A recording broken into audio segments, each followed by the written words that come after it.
महाराष्ट्राचं आराध्य दैवत राजा शिवछत्रपती, भारतीय राज्यघटनेचे शिल्पकार, भारतरत्न परमपूज्य डॉक्टर बाबासाहेब आंबेडकर की जय भवानी। ये हात मागे इकडे बघा समोर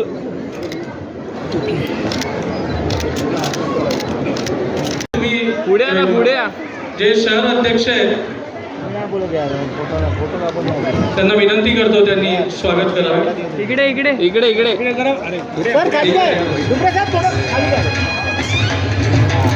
यानंतर मी संजय केळकर साहेबांचं स्वागत करण्याची विनंती करतो। राजेंद्र पारे साहेबांनी विनंती करतो त्यांनी जॉईन करावं त्यांना। भाऊ बसत नाही हे आपण प्रत्येकाने ध्यानात ठेवलं पाहिजे। महिलांनो, आपण आता जंग मानला पाहिजे। आपला उमेदवार कोणी असू द्या, पण आता आपल्या नेत्यावर, आता आपल्या उमेदवारावर, आपल्या या महायुतीवर जर कोणी अश्लील भाषेमध्ये टीका केली, जर कोणी खालच्या शब्दात टीका केली, तर महायुतीची मोदी साहेब काम करतायत जगामध्ये। मोदी साहेबांनी आपल्या देशाची कीर्ती पसरवली आहे आणि महाराष्ट्रामध्ये ही त्रिमूर्ती काम करते। त्रिमूर्ती म्हणजे एकनाथ शिंदे साहेब, फडणवीस साहेब आणि अजितदादा पवार साहेब। ही त्रिमूर्तीची तारीख असेल 20 मे, ही मतदानाची तारीख असेल। या ठिकाणी आदरणीय मंत्री केसरकर साहेबांचं आपण जोरदार टाळ्या वाजवून स्वागत करूया। त्यामुळे मी माझ्या वाणीला पूर्ण विराम देणार आहे। फक्त एकच विनंती करतोय, आता असं पेटून उठा, असा सज्ज व्हा, मैदानात उतरा। महायुतीचं एक काम, मोदी साहेबांनी केलेली कामं, या शासनाने गेल्या 1.5 वर्षात केलेली कामं लोकांपर्यंत घराघरामध्ये नेऊया, अशी शपथ घेऊया। आणि तुम्हाला पुन्हा एकदा विनंती करतोय, 4 जूनला आपल्याला विजयाचा गुलाल उधळायचा आहे। आपल्याला या लोकसभेवर पुन्हा एकदा धर्मवीर आनंदगे साहेबांचा भगवा फडकवायचा आहे। प्रभू रामचंद्राला अपेक्षित असलेला भगवा फडकवायचा आहे। त्या रायगडावर छत्रपती शिवाजी महाराजांनी लावलेला भगवा फडकवायचा आहे। आणि मराठी माणसाच्या मनामध्ये, हिंदुत्वाच्या मनामध्ये ज्यांनी भगवा ठेवलाय, त्या बाळासाहेबांचा भगवा आपल्याला या ठाणे लोकसभेमध्ये फडकवायचा आहे, अशी अपेक्षा व्यक्त करतो। त्यांनाही वाढदिवसाच्या खूप खूप शुभेच्छा।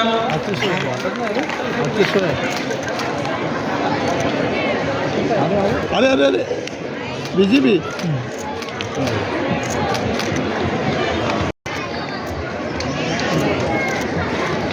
एक मिनिट, समोर एक मिनिट साहेब, एक मिनिट समोर साहेब, समोर वाघोळे साहेब, सगळ्या व्यवस्थापर्यंत झाला विषय साहेब इकडे समोर।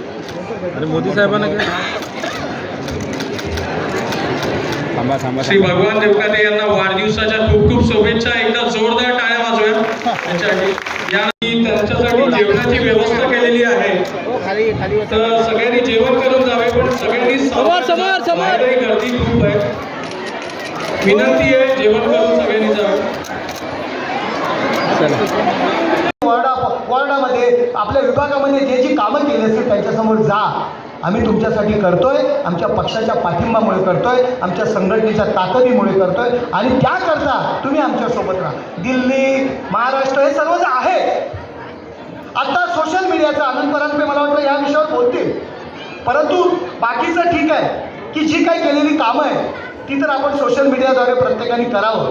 परंतु आता आपण या सोशल मीडियावर पाहतोय, आपल्या पक्षातील नेते असतील, आपला नरेंद्र मोदी साहेब असतील, एकनाथ शिंदे साहेब असतील, प्रताप सरनाईक साहेब असतील, विरोधकांनी माणसं बसवलेली आहेत आणि आपल्या विरुद्ध सातत्याने चुकीच्या पद्धतीने प्रचार करत असतात, चुकीच्या पद्धतीने कमेंट करत असतात। आपण फक्त पाहतो। गेले 2 वर्ष सरनाईक साहेब अतिशय वाईटपणे असा अपप्रचार मी स्वतः आणि माझं कुटुंब सहन करतो। शिंदे साहेबांबरोबर आम्ही भूमिका घेतली पहिल्या दिवशीपासून आणि त्या दिवशीपासून सोशल मीडियावरती सगळ्यात जास्त जर कोणाला टार्गेट केला असेल पण या नरेश म्हस्केला टार्गेट केलं असेल। आमचे कुटुंबसुद्धा त्याच्यामध्ये होरपळून गेलेलं आहे. त्यांना सुद्धा वाईट वाटत असतं. आमच्या मुलांची मित्रमैत्रिणी त्याच्या बापाच्या विरुद्ध गद्दार, चोर, वीर अशा लिहिलेल्या प्रतिक्रिया स्क्रीनशॉट काढून त्याला पाठवत असतात. मी त्यांना सांगितलं, कुठेही हलू नका. आपण आपली भूमिका ठाम आहे. आपली भूमिका ठाम आहे. आपण शिंदे साहेबांबरोबर प्रामाणिकपणे आहोत. अशा कितीही आपल्यावर टीका झाल्या तरी आपण त्याला भाव नाही द्यायचा. आपण आपलं काम सुरू करायचं. पण माझी एक विनंती आहे आपल्याला, अरे ज्यावेळी आपल्या नेत्याच्या विरुद्ध, एकनाथ शिंदे साहेबांच्या विरुद्ध, सरनाईक साहेबांच्या विरुद्ध ज्यावेळी कमेंट्स केले जातात, ज्यावेळी चुकीच्या पोस्ट केल्या जातात, तेव्हा आपण अरे थोडं एखादी तरी कमेंट्स टाका, त्याच्या विरोधात टाका. म्हणजे त्यांना सुद्धा कळेल की बाबा तुम्हाला विरोध करणारी लोक आहेत. भारतीय जनता पार्टीचं अतिशय चांगलं उदाहरण समोर आहे. मी खरंच कौतुक करतो की अतिशय चांगल्या पद्धतीने द्या एखादी कमेंट्स मोदी साहेबांच्या विरुद्ध असू द्या, एखादी कमेंट देवेंद्र फडणवीस साहेबांच्या विरुद्ध, 10व्या मिनिटाला स्थानिक कार्यकर्ता, स्थानिक पदाधिकारी ताबडतोब त्याच्या विरुद्ध कमेंट्स टाकत असतो. आपण अरे हे याला काय ना, याला ना, बघितलं का सोशल मीडिया, याला किती शिव्या देतात. अरे पण शिव्या काय देतात? आम्ही काय त्याच्या घरात चोरी केले का, त्याची पोरगी पळवले, काय केले? आम्ही पक्षाचं काम करतो म्हणून शिव्या देतात. पण आपण फक्त चरवण करत असतो, नाक्यावर चर्चा करत असतो. उद्यापासून लक्षात ठेवा, प्रत्येकजण सोशल मीडियावर, प्रत्येकजण FBवर आहे, प्रत्येकजण इंस्टाग्रामवर आहे, ट्विटरवर फार कमी लोक असतील. परंतु ज्यावेळी आपल्या नेत्याच्या विरुद्ध, आपल्या मुख्यमंत्र्यांच्या विरुद्ध ज्या वेळी चुकीच्या पद्धतीने स्टेटमेंट केली जातात, कमेंट्स केले जातात, तेव्हा आपण त्याचा निषेध म्हणून छोटंसं 2 शब्द घ्या. प्रत्येक गोष्ट सांगण्याची गरज नाही, तुम्ही ते कराल एवढं मला नक्कीच खात्री वाटते. आणि या शिवसैनिक जिल्हा प्रमुख म्हणून, ठाण्याचा जिल्हा प्रमुख म्हणून शिवसैनिकांच्या वतीने पक्ष कुठलाही असो, उमेदवार कुठलाही असो, कुठल्याही पक्षाचा असो, राष्ट्रवादीचा असो, अनंत वडील आमचा नाही, पण राष्ट्रवादीचा असो, RPIचा असो, भारतीय जनता पार्टीचा असो, शिवसैनिकांच्या वतीने तुम्हाला आम्ही एक शब्द देतो की ह्या ठिकाणी या ठाणे लोकसभेमध्ये प्रचंड मताधिक्याने निवडून आणण्याकरता आमचा शिवसैनिक, आमचा कार्यकर्ता, आमचा पदाधिकारी अहोरात्र कष्ट घेणार. त्याला धनुष्यबाणाची आण आणि शिवसेना प्रमुखांच्या धर्मवीर दिघे साहेबांची शपथ आहे तुम्हाला, उमेदवार कुठल्याही पक्षाचा असो, अहोरात्र कष्ट करू आणि सर्वाधिक मताने आपला उमेदवार निवडून आणू. जय हिंद, जय महाराष्ट्र, जय हिंद. पुन्हा तिसऱ्यांदा या देशाचे पंतप्रधान करण्यासाठी, त्या विजयामध्ये, त्या चांगल्या कामामध्ये सहभागी होण्याचा हा जो योग आम्हाला जो मिळालेला आहे, त्याचा आनंद प्रत्येक पदाधिकारी आणि प्रत्येक कार्यकर्त्याच्या चेहऱ्यावर दिसून येतो. आमच्या दृष्टीने उमेदवार कोण, तर आमच्या दृष्टीने उमेदवार माननीय नरेंद्रजी मोदीजी. आमच्या दृष्टीने उमेदवार कोण, तर आमच्या दृष्टीने उमेदवार माननीय एकनाथ शिंदे साहेब. आमच्या दृष्टीने उमेदवार कोण, तर देवेंद्रजी फडणवीस साहेब, अजित दादा, रामदासजी आठवले. आमच्या दृष्टीने हे उमेदवार आहेत. आणि आमच्या दृष्टीने आमचा आदर्श कोण, आमचा उमेदवार कोण, तर शिवसेना प्रमुख माननीय बाळासाहेब ठाकरे आणि धर्मवीर आनंद दिघे साहेब. आमच्या दृष्टीने हे चेहरे महत्त्वाचे आहेत. आमच्या दृष्टीने यापैकी कोण इच्छुक आहे, कोण काय, हे महत्त्वाचे नाही. काल आम्ही मीरा भाईंदरच्या मिटिंगला गेलो होतो. टिपटॉपच्या मिटिंगला सर्व इच्छुकांनी संजीव नाईक सोडून जॅकेट घातलं होतं. म्हणून काल मला आनंद परांजपेने विचारलं, काल तुम्ही जॅकेट काढलं? म्हणून आनंदजी परांजपे मी पहिलं विचारलं, परांजपे साहेब आलेत का? मी गेलो, अर्धा रस्त्यातनं घरी परत केलं आणि जॅकेट घालून आलो. उगाच वाटायला नको मी जॅकेट उतरवून ठेवलंय का. हा विनोदाचा भाग आहे. परंतु आज सर्वजण एकाच दृष्टीकरता काम करतायत, तो माननीय एकनाथ शिंदे साहेब, देवेंद्रजी फडणवीस आणि अजितदादा पवार यांनी दिलेला शब्द पूर्ण करण्याकरता. हा ठाणे जिल्हा, हे ठाणे शहर, ही ठाणे महानगरपालिकेची हद्द धर्मवीर आनंद दिघे साहेबांच्या मार्गदर्शनाखाली तयार झालेला हा ठाण्याचा एक चेला, हा आपल्या ठाण्यातला आपला एक सहकारी या महाराष्ट्राचा मुख्यमंत्री म्हणून बसलेला आहे. या विधानसभेमध्ये महाराष्ट्राचं नेतृत्व करतोय. या ठिकाणचे जे उपस्थित सर्व नगरसेवक असतील, पदाधिकारी असतील, विविध पक्षाचे पदाधिकारी असतील, या सगळ्यांसाठी एकनाथ शिंदे साहेब धावून येत असतात. तुम्हा सगळ्यांसाठी या ठाणे शहरावरती जेव्हा जेव्हा वेळ येते, महाराष्ट्रासाठी तर धावून जातात. परंतु जेव्हा जेव्हा वेळ येते तेव्हा ठाणे शहराकरता धावून येतात. धार उडते आकाशी, तर तिचं लक्ष असतं आपल्या पिल्लांपाशी. त्या पद्धतीने एकनाथ शिंदे साहेब या ठाण्यामध्ये आपलं अस्तित्व, आपलं लक्ष पालकाप्रमाणे लक्ष ठेवून आहे. या शहरामध्ये, या ठाणे महानगरपालिका हद्दीमध्ये जर आपल्याला लीड कमी पडला, इतरांपेक्षा बाजूला मीरा भाईंदर आहे, नवी मुंबई आहे, तर आपण तोंड कोणाला दाखवायचं? उद्या नेते म्हणणार काय? अरे एकनाथ शिंदेच्या ओरिजिनल शहरामध्ये लीड कमी आहे म्हणून आपल्याला काम करायचं आहे. माननीय मुख्यमंत्र्यांसाठी सर्वात जास्त लीड हा जो ठाणे शहर विधानसभा असेल, कोपरी पाचपकाडी विधानसभा असेल आणि ओवळा माजिवळाचा ठाणे महानगरपालिकेची जी हद्द आहे त्यामध्ये सर्वात जास्त लीड आपल्याला मिळाला पाहिजे. यासाठी प्रत्येक पक्षाच्या पदाधिकारी आणि कार्यकर्त्यांनी आपल्याला काम करायचं. या ठिकाणी नगरसेवक या ठिकाणी उपस्थित आहेत, पदाधिकारी उपस्थित आहेत. आपल्याला माहिती आहे की 16 एप्रिलला या ठाणे महानगरपालिकेत जे काही महानगरपालिकेच्या निवडणुका आहेत त्याची तारीख सुप्रीम कोर्टाने कदाचित ही शेवटची तारीख असावी आणि कदाचित ही लोकसभा झाल्यानंतर ठाणे महानगरपालिकेच्या सर्व महानगरपालिकेच्या निवडणुका ताबडतोब लागू शकतात असा कुठेतरी संकेत आहे. हे नगरसेवक आपण ज्या पद्धतीने, विभाग प्रमुख इच्छुक ज्या पद्धतीने आपण निवडून येण्याकरता काम करत असतो त्या पद्धतीने प्रत्येक नगरसेवकाने, प्रत्येक इच्छुकाने, प्रत्येक विभाग प्रमुखाने अशा पद्धतीने आपल्याला काम करावं लागणार आहे. कारण यात आपला फायदा आहे, आपली एक ट्रायल होणार आहे, लोकांसमोर आपण जाणार आहोत. आणि मला तरी 100% वाटतं लोकसभा निवडणुका झाल्यानंतर महानगरपालिकेच्या निवडणुका लगेचच लागतील, कारण त्यानंतर पुन्हा विधानसभेच्या निवडणुका आहेत आणि त्यासाठी आपल्याला कामाला लागतं. हे इच्छुक बिच्छुक काही त्याला महत्त्व नाही.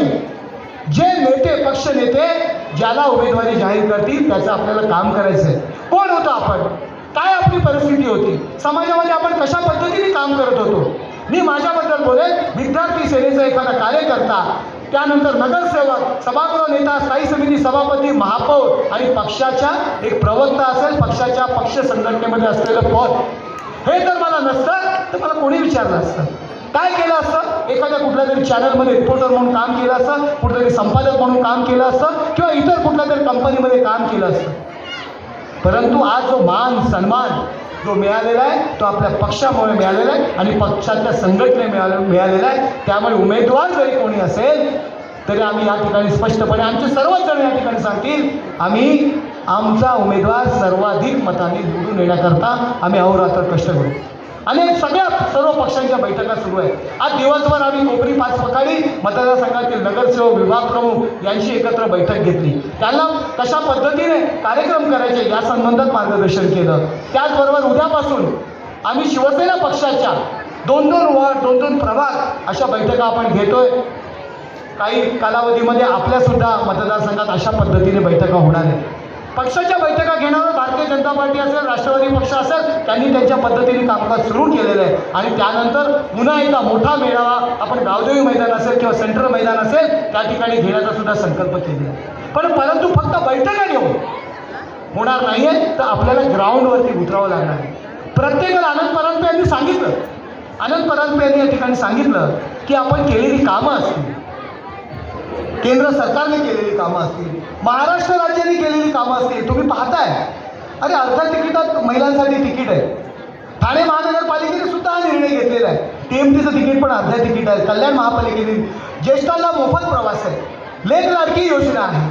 कितीतरी आपण ते महात्मा फुले आरोग्य योजनेतून केशरी आपल्या रेशन कार्डवाल्याला मोफत उपचार, या ठाणे महानगरपालिकेच्या हद्दीत मोफत हार्ट केअर सेंटर आपण केलेलं आहे. 4-4 लाखाचं जे काही ऑपरेशन असेल, हार्टचं ऑपरेशन असेल, वॉलचं ऑपरेशन असेल, एन्जिओग्राफी असेल, एन्जिओप्लास्टी असेल, आपण ती मोफत करतोय. माननीय सरनाईक साहेबांनी मीरा भाईंदर येथे सुद्धा मोठं हॉस्पिटल तशा पद्धतीने सुरू केलेलं आहे. अशी प्रचंड कामं आपण या ठिकाणी केली आहेत. केंद्रात कामे केलेलं, महाराष्ट्रात कामं केले आणि मेन म्हणजे आपल्या ठाण्यात आपण पाहतोय, बोलतायत लोक, ठाणं बदलतंय. पण हे बदलतं ठाणं हे लोकांसमोर आपल्याला न्यायला पाहिजे. आपल्या कार्यकर्ते पदाधिकाऱ्यांनी लोकांपर्यंत न्यायला पाहिजे. आपल्याकडे थोडा आळसपणा आलेला आपल्या पदाधिकारी आणि कार्यकर्त्यांमध्ये. ठीक आहे ना, मग नेते आल्यानंतर आपण त्यांच्यासमोर उभं राहू, झेंडे फिरू, दाखवू, नेत्यांनी बघितलं ना मग खुश. परंतु आता ही वेळ नाही. आता नेत्यांनी बघण्यापेक्षा लोकांनी तुम्हाला बघायला पाहिजे. लोकांमध्ये तुम्हाला जाण्याची संधी या निवडणुकीद्वारे आपल्याला मिळालेली, हे प्रत्येकाने लक्षात ठेवलं पाहिजे. अनेक गोष्टी आहेत. माननीय देशाचे लाडके पंतप्रधान नरेंद्र मोदी साहेबांनी स्त्रियांसाठी घेतलेले 2च महत्त्वाचे निर्णय सांगतो. 2च. किती जणींना माहिती आहे की महाराष्ट्र हे एकमेव राज्य आहे ज्यांनी माननीय मुख्यमंत्री एकनाथरावजी शिंदे, उपमुख्यमंत्री अजितदादा पवार, माननीय उपमुख्यमंत्री देवेंद्र फडणवीसजी आणि माझी भगिनी महिला व बालकल्याण मंत्री आदितीताई तटकरे यांच्या नेतृत्वाखाली 4थं महिला धोरण आणणारं महाराष्ट्र हे पहिलं राज्य. त्यामुळे आपल्याला माझी सर्व माता भगिनींना विनंती आहे की पुरुषाला प्रचार करताना मर्यादा येते, महिला ही थेट किचनपर्यंत जाते. त्यामुळे जेवढ्या महिला पदाधिकारी आहेत यांना तर गेल्या 10 वर्षामध्ये माननीय नरेंद्र मोदी साहेबांनी देशहिताचे घेतलेले निर्णय हे माहीत पाहिजेत, ते बोलता आले पाहिजेत, ते लोकांना कन्व्हिन्स करता आले पाहिजेत, त्याची उजळणी लोकांना करून देता आली पाहिजे. ही सगळी जबाबदारी आपल्या कार्यकर्त्यांची आहे. केवळ कोणी राग मानू नका. जय श्रीरामच्या घोषणा, जय श्रीराम प्रत्येकाच्या मनामनामध्ये आहे, जगाच्या कणाकणामध्ये आहे. पण निवडणूक एक वेगळं सायन्स आहे, विज्ञान आहे आणि त्याच्याकडे बघत असताना आपल्या पदाधिकाऱ्यांनी नेमकं काय केलं पाहिजे पुढच्या 40 दिवसामध्ये हे आपण ठरवलं पाहिजे. जाहीर सभा होत राहतील, मेळावे होत राहतील, पण लोकांपर्यंत तुम्ही कसे पोहोचणार आहात? लोकांनी महायुतीला मतदान कसं करावं हे कसं कन्व्हिन्स करणार आहात? आणि सरनाईक साहेब माफ करा, पण घोडबंदर रोडचा संपूर्ण पट्टा म्हणजे 146 डावी बाजू, 148 उजवी बाजू ही कॉस्मोपॉलिटिन आहे. त्यामुळे आपल्या पदाधिकाऱ्यांना मराठी जशी माझी आई आहे, हिंदी माझी मावशी आहे, English is a universal language, त्यामुळे इंग्लिशमध्येही थोडंफार बोलता आलं पाहिजे. उमेदवाराच्या ज्यावेळेला प्रचाराला आपण जाल, हिरानंदानी इस्टेटमध्ये गेलात तर आपल्या पदाधिकाऱ्याला इंग्लिशमध्ये तिथे त्या मॅनेजिंग कमिटीशी देखील बोलता आलं पाहिजे. मेडोजमध्ये गेलात बोलता आलं पाहिजे, विजयनगरीमध्ये गेलात बोलता आलं पाहिजे. त्यामुळे कार्यकर्त्यांची देखील तयारी पूर्ण झालेली पाहिजे. मला माहिती आहे मला भाषण फार करता येत नाही, मी इंजिनियर आहे, मी PPT प्रेझेंटेशन देऊ शकतो, मी फार भावनात्मक बोलू शकत नाही, पण निवडणुकीमध्ये कार्यकर्ता म्हणून काय केलं पाहिजे हे नक्की मी सांगू शकतो. आणि म्हणून माझी सर्व कार्यकर्त्यांना विनंती आहे की मागच्या 10 वर्षामध्ये केलेली लोकहिताची कामं, राज्याचे लाडके मुख्यमंत्री माननीय एकनाथरावजी शिंदे साहेब, उपमुख्यमंत्री माननीय अजितदादा पवार साहेब, लाडके उपमुख्यमंत्री माननीय देवेंद्र फडणवीस साहेब यांनी राज्यासाठी घेतलेले निर्णय हे आपल्याला माहीत पाहिजे. 5 ट्रिलियन इकॉनॉमी म्हणजे नक्की काय, GDP म्हणजे काय, बेटी बचाव बेटी पढाओ म्हणजे काय, माझ्या मुस्लिम महिलांना ट्रिपल तलाकचा कायदा आणून त्यांना जी मुक्ती दिली हे काय, ह्या सगळ्या गोष्टी आपल्याला बोलता आल्या पाहिजे. आपण प्रवासामध्ये असाल आपल्याला बोलता आलं पाहिजे, आपण आपल्या नोकरीच्या ठिकाणी गेलं आपल्याला बोलता आलं पाहिजे, आपण आपल्या उद्योगाच्या जागी गेलं तिथे बोलता आलं पाहिजे, आपण माउथ टू माउथ पब्लिसिटी कार्यकर्त्याला करताच आली पाहिजे. त्यामुळे येणाऱ्या 40 दिवसामध्ये नेतेगण सांगतील काय केलं पाहिजे. उमेदवार कोण हे अजिबात काळजी करू नका. आपले उमेदवार एकच, माननीय नरेंद्र मोदी साहेब. आणि जो एनडीएने नारा दिला आहे अबकी बार 400 पार आणि राज्यामध्ये 45+ ह्याच ध्येयाने संकल्पाने घेऊन आपल्या सर्व कार्यकर्त्यांना कामाला लागायचं आहे. माझी महायुतीच्या सर्व कार्यकर्त्यांना विनंती आहे की रोज इलेक्शनचं काम हे आपण आता केलंच पाहिजे. मी नोकरीला गेलो होतो, मी बिझनेसला गेलो होतो, मी फॅमिली फंक्शनला गेलो होतो, नाही. आता ही वेळ आहे आपल्या आपल्या पक्षासाठी वेळ देण्याची. ठाणे लोकसभा मतदारसंघातून विक्रमी मताधिक्याने महायुतीचा उमेदवार विजयी होईल ही जबाबदारी आपल्या सगळ्यांची आहे. जास्त अधिक न बोलता आपल्या सगळ्यांची रजा घेतो. जय हिंद, जय महाराष्ट्र, जय भीम. कोण मुख्यमंत्री होणार असते, कोण मुख्यमंत्री झाले, हे सगळं कोणामुळे झालं की अनेक गोष्टी आहेत की ज्या महाराष्ट्रामध्ये घडल्या. महाराष्ट्रामध्ये काही समझोते झाले. बाळासाहेबांनी एकतर्फी ते सगळे समझोते स्वीकारले आणि त्याप्रमाणे आयुष्यभर वागले. परंतु त्यांना काय मिळालं त्याच्या बदली आणि ते देणारे कोण होते हे सुद्धा महाराष्ट्राच्या जनतेसमोर आलं पाहिजे. त्या दिवशी जी विकासाची लाट, मोदी साहेबांच्या बाजूने विकासाची लाट काय आहे हे तुम्ही सगळ्यांनी समजून घेतलं पाहिजे की भारतामध्ये 60 वर्षामध्ये एक एम्स झालं. एम्स म्हणजे काय असतं की जे आपली सगळी मेडिकल कॉलेजेस असतात त्याची मुख्य संस्था असते एम्स. आणि गेल्या 10 वर्षामध्ये 10 एम्स तयार झाले भारतामध्ये. जेवढे एअरपोर्ट 60 वर्षामध्ये बांधले गेले तेवढे एअरपोर्ट 10 वर्षामध्ये भारतामध्ये बांधले गेले. मी तुम्हाला सांगितलं की पाक ऑक्युपाईड काश्मीर आहे. एकेकाळी आपल्या विरोधी ते लोक घोषणा द्यायचे, तिथून आतंकवादी इथं यायचे, आमच्या लोकांची निगरून हत्या करायचे. आज पाक ऑक्युपाईड काश्मीरमध्ये काय परिस्थिती आहे हे तुम्ही समजून घेतलं पाहिजे. तिथले नागरिक म्हणतात की आम्हाला मोदी साहेब पंतप्रधान पाहिजेत, आम्हाला भारतामध्ये सामील झालं पाहिजे. याला मोदी साहेब म्हणतात. मोदी साहेब कशाला म्हणतात तर जगावर ज्यांनी आपल्या प्रेमाने राज्य केलं त्याला मोदी साहेब म्हणतात. मी मुंबई शहराचा पालकमंत्री आहे. मला मुख्यमंत्री महोदयांनी जर्मनीला पाठवलं होतं. जर्मनीला जाऊन मी त्या ठिकाणी त्यांच्याशी वाटाघाटी केली. त्यांचं मंत्रिमंडळ इथं आलं आणि आम्ही करार केला. काय करार केलेला आहे? एका वर्षामध्ये 4 लाख मुलांना जर्मनीमध्ये पाठवण्याचा करार केलेला आहे. आणि ही 4 लाख मुलं ज्यांना भारतामध्ये 35,000 रुपये पगार मिळतो, जर्मनीमध्ये त्यांना 3.5 लाख रुपये पगार मिळणार आहे. त्यांचं आयुष्य बदलून जाणार आहे. त्या ठिकाणी 6 केंद्र जर्मन गव्हर्नमेंटने तयार केले आहेत नुसती महाराष्ट्रासाठी. आणि ह्याला महाराष्ट्राचं सरकार म्हणतात, ह्याला महाराष्ट्र म्हणतात. आणि त्या महाराष्ट्राचा अभिमान आम्हाला आहे. म्हणून आम्ही दिवसरात्र काम करतो. गद्दार म्हणून ऐकायला काम करत नाही. त्याची उत्तरं मी पक्षाचा प्रवक्ता म्हणून टी व्हीवरून अख्ख्या महाराष्ट्राला देईन. खोटं कशाला बोलता, तुम्ही कसे वागला हे आधी जनतेला सांगा. आणि तुमचे युवराज जे लोकांना नावं ठेवतात त्यांचा किती ठिकाणी संबंध होता हे सुद्धा महाराष्ट्राच्या जनतेला सांगायला लागेल. नाहीतर तत्व म्हणून काय राहणार नाही.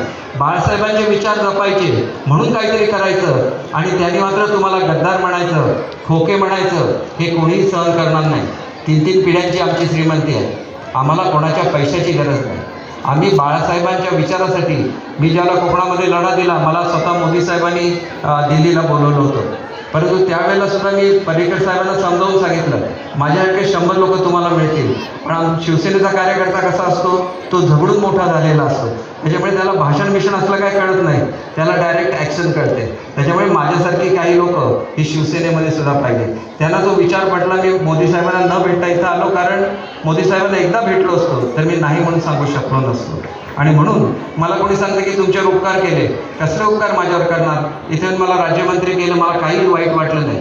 परंतु कॅबिनेट मंत्री पद सोडून मी पंतप्रधानांना स्वतः भेटायचं सोडून जो एखादा कार्यकर्ता तुमच्याकडे येतो त्याला त्याची किंमत ही बाळासाहेबांनी केली असती. या लोकांना ती किंमत करणं कधीही समजणार नाही, एवढं मी तुम्हाला सांगतो.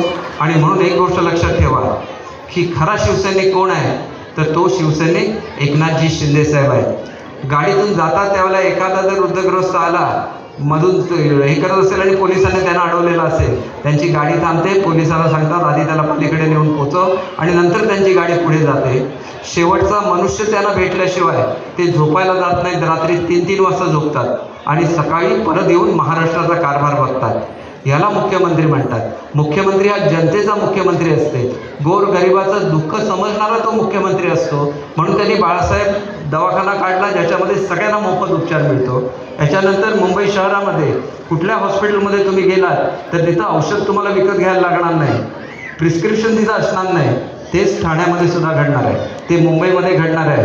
आज आमच्या सरनाईक साहेबांच्या मतदारसंघामध्ये एका टोकापासून दुसऱ्या टोकापर्यंत तुम्हाला जायचं असेल तर किमान 1.5 तास लागतो. त्यांच्या नवी इथून त्या ठिकाणी मीरा भाईंदरला जाताना नवीन जो बोगदा होणार आहे 15 मिनिटामध्ये ठाण्यावरून तुम्ही थेट बोरिवलीला जाऊन पोहोचणार आहे. महाराष्ट्र बदलतोय, महाराष्ट्र तुमच्यासाठी बदलतोय.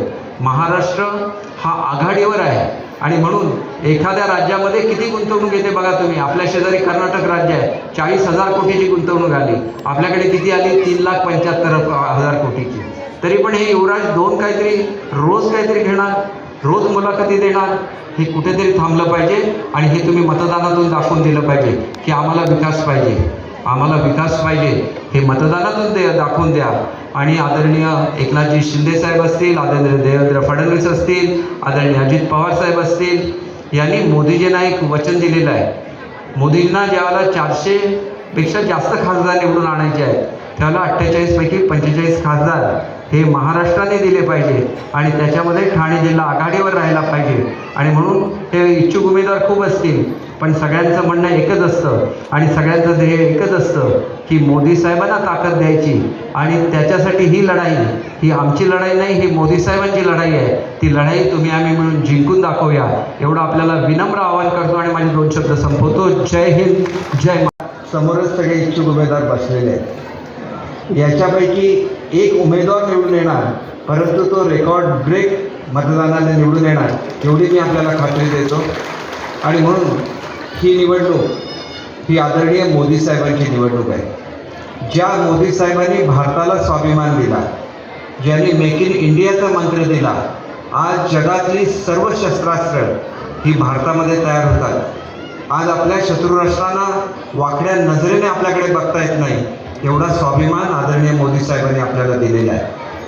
आज 10 लाख अशी कुटुंब की त्यांच्या डोक्यावर छत नव्हतं, अशा लोकांना त्यांनी घरं मिळवून दिलेली आहेत. 10 कोटी लोकांना, 20 कोटी लोकांना त्यांनी शौचालय उपलब्ध करून दिलेली आहेत. आपण हे सगळे जे आहेत, हे वर्ल्ड रेकॉर्ड आहे. जगामध्ये हे कधीही घडलेलं नाही, ते भारतामध्ये घडतं आहे. आपण एक विचार केला पाहिजे की आपल्याकडे उज्ज्वला गॅस योजना आहे की महिला त्या ठिकाणी जंगलामध्ये जायच्या, लाकूड घेऊन यायच्या, त्यांच्या आरोग्यावर परिणाम व्हायच्या. अशा 12 कोटी महिलांना त्यांनी उज्ज्वला गॅसची कनेक्शन दिलेली आहे. आणि म्हणून तुम्हाला एकच गोष्ट सांगू इच्छितो की त्यांनी एक नवीन स्कीम काढली होती महिलांसाठी. तुम्ही महिला आहात सगळ्या इथं, की आपल्याला महिलांना ड्रोन कसा चालवायचा याचं प्रशिक्षण दिलं पाहिजे. आपल्याला माहिती आहे की शेतीला खत द्यायला लागतं, शेतीला रोगराई आली त्या ठिकाणी तर त्याच्यावर फवारणी करायला लागते. तर मोदी साहेबांचं हे स्वप्न होतं की महिलांनी हे काम केलं पाहिजे. त्यांनी कार्यक्रम घेतला आणि आपल्याला पटणार नाही की आज भारतामध्ये 1 कोटी ड्रोन दीदी आहे. 1 कोटी महिला स्वतः ड्रोन उडवतात हवेमध्ये, त्यांनी फवारणी करतात. एक महिलांना शक्ती देणारं हे सरकार आहे. आणि म्हणून मी तुम्हाला एकच गोष्ट सांगू इच्छितो की आम्हाला सगळ्यांना अभिमान वाटला पाहिजे की आजपर्यंत रस्ते म्हटलं की अमेरिकेचं नाव सांगितलं जायचं. आज रस्त्यामध्ये अमेरिकेपेक्षा जास्त रस्ते बनवणारा कुठला देश जगामध्ये असेल तर तो भारत आहे, आपला हिंदुस्थान आहे. याचा अभिमान आपल्या सगळ्यांना असला पाहिजे. आणि म्हणून आपल्याला मी एवढंच गोष्ट सांगतो की ज्यावेळेला सगळ्यांची अकाउंट काढले जात होते त्यावेळेला विरोधी पक्षाची लोक हसत होती की अकाउंट काढून काय करणार आहेत, अकाउंटमध्ये पैसे कुठून येणार आहेत. त्या शेतकऱ्यांच्या अकाउंटवर दरवर्षी 6,000 रुपये भरायला सुरुवात झाली आणि आमच्या महाराष्ट्राच्या सरकारने त्याच्यामध्ये आणि 6,000 रुपयाची भर घातली आणि 12,000 रुपये प्रत्येक शेतकऱ्याच्या आज अकाउंटला त्या ठिकाणी जातात.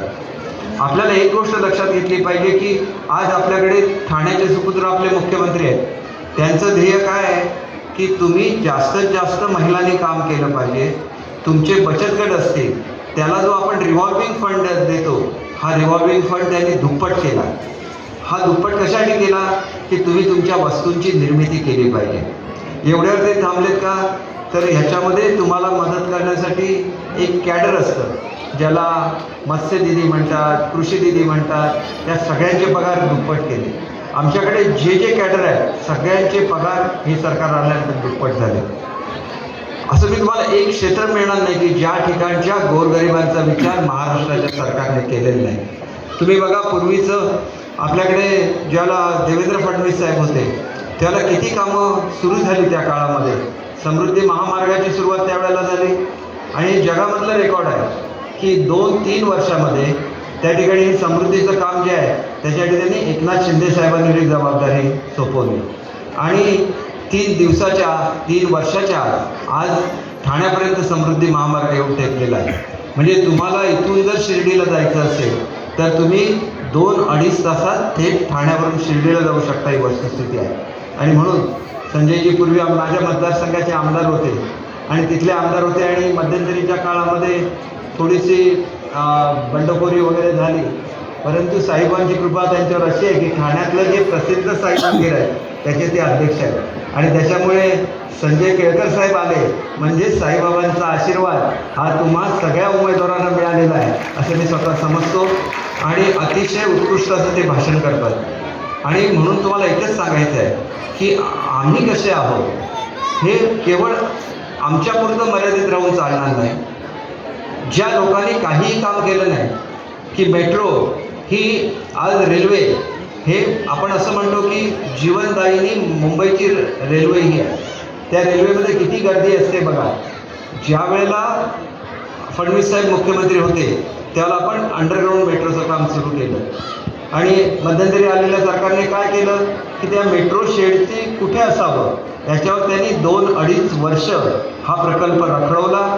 त्याची किंमत वाढली आणि ह्यांना काय पाहिजे मी तुम्हाला स्पष्ट शब्दामध्ये सांगतो की कोस्टल रोड आहे. कोस्टल रोडचं काम हे रखडलेलं होतं. कोस्टल रोडचं ज्या दिवशी उद्घाटन होतं त्या दिवशी देवेंद्र फडणवीस साहेबांनी स्टेजवरून सांगितलं की या ठिकाणी जे कॉन्ट्रॅक्टर आहेत त्यांच्याकडून खंडणी वसूल केली जात होती आणि त्याच्यामुळे हे काम रखडलेलं होतं. एकाचीही हिंमत झाली नाही त्याचं उत्तर देण्याची. म्हणजे महाराष्ट्रामध्ये काय चाललेलं होतं याचा विचार आपण केला पाहिजे. ज्या बाळासाहेबांच्या नावाने आम्ही आमचा पक्ष चालवतो, महाराष्ट्र ज्यांच्याकडे आदरणीय व्यक्तिमत्व म्हणून त्यांच्यासमोर झुकून नमस्कार करतो, त्या बाळासाहेबांनी काय सांगितलेलं होतं की ज्या दिवशी काँग्रेसबरोबर हात मिळवणी करण्याची पाळी येईल त्या दिवशी मी माझा पक्ष बंद करेन. हे सांगणारे बाळासाहेब होते.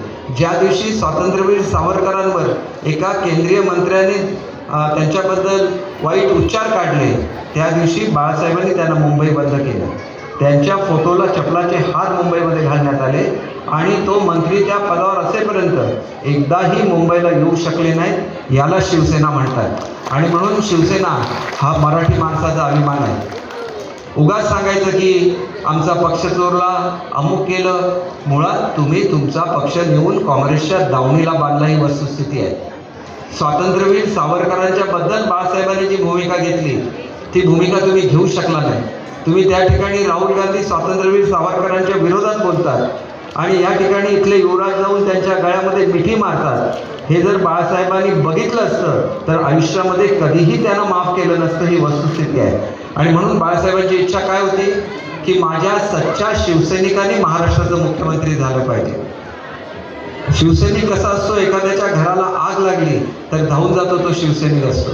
एखाद्याला हार्ट अटॅक आला तर ॲम्ब्युलन्स घेऊन जाणारा शिवसैनिक असतो. आणि म्हणून तो शिवसैनिक बाळासाहेबांनी घडवला. त्यांना असं म्हणायचं होतं की जो माझ्यासाठी लढलेला शिवसैनिक आहे, एकदा तो गोरगरीब मनुष्य एकदा तरी महाराष्ट्राच्या मुख्यमंत्री पदावर बसला पाहिजे. आणि तसं मुख्यमंत्री पदावर ज्यावेळेला बसायचं होतं त्यावेळेला काय काय घडलं हे सुद्धा पक्षाचा मुख्य प्रवक्ता म्हणून मी महाराष्ट्राच्या जनतेला सांगणार आहे.